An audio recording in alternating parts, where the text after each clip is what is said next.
nous avons appris que le député de Fresco a été arrêté et est détenu à la Maca. Nous ne pouvions pas rester là-bas parce que c'est Fresco qui est en prison. Donc nous sommes venus à Abidjan pour voir la famille, pour avoir les informations nécessaires, pour savoir qu'est-ce qu'on lui reproche exactement, afin que nous puissions informer les parents, afin que l'ordre soit rétabli du côté de Fresco.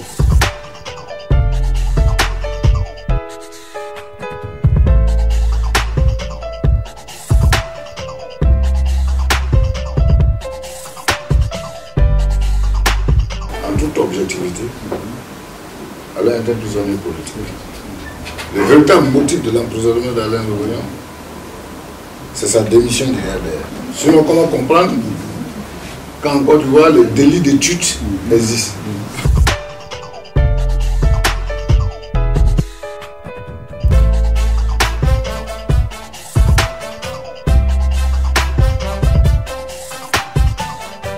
L'Assemblée nationale, lorsqu'elle prend une décision de suspension,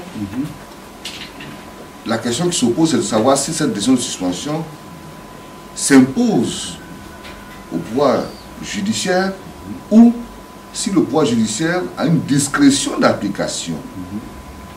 Dans notre cas, la décision de l'Assemblée nationale n'est pas une discrétion pour le pouvoir judiciaire, c'est une obligation d'y référer.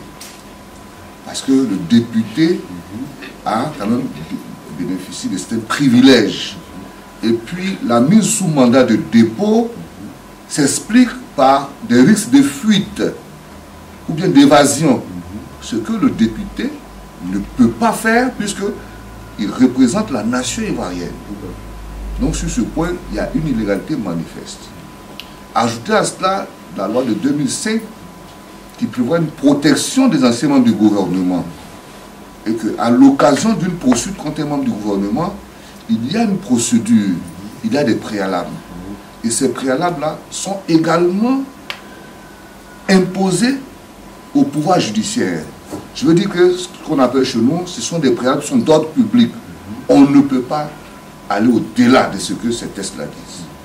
De sorte que arrêter un député ou un ancien membre du gouvernement sur cette base, sur la base de ces lois qui sont des lois d'application immédiate, ce sont des lois de procédure et qui sont également d'ordre public. C'est-à-dire qu'on ne peut pas y déroger, même le président de la République, aller ainsi contre les intérêts d'Alain Loboyan. Le mettre en prison est une illégalité grave. Je le disais tantôt que ça va constituer un antécédent. Aujourd'hui, il y a des membres du gouvernement. Demain, s'ils sont poursuivis dans les mêmes conditions, ils vont décrier. Pourtant, aujourd'hui, ils avaient la possibilité de dire appliquons, allons à l'essentiel de la loi. Donc, du tout, il y a une illégalité. Nous avons tenté d'expliquer. L'audience est prévue pour le 29. S'ils entendent raison, je pense qu'avant le 29, Alain Loboyan sera élargi, c'est-à-dire il sera libéré.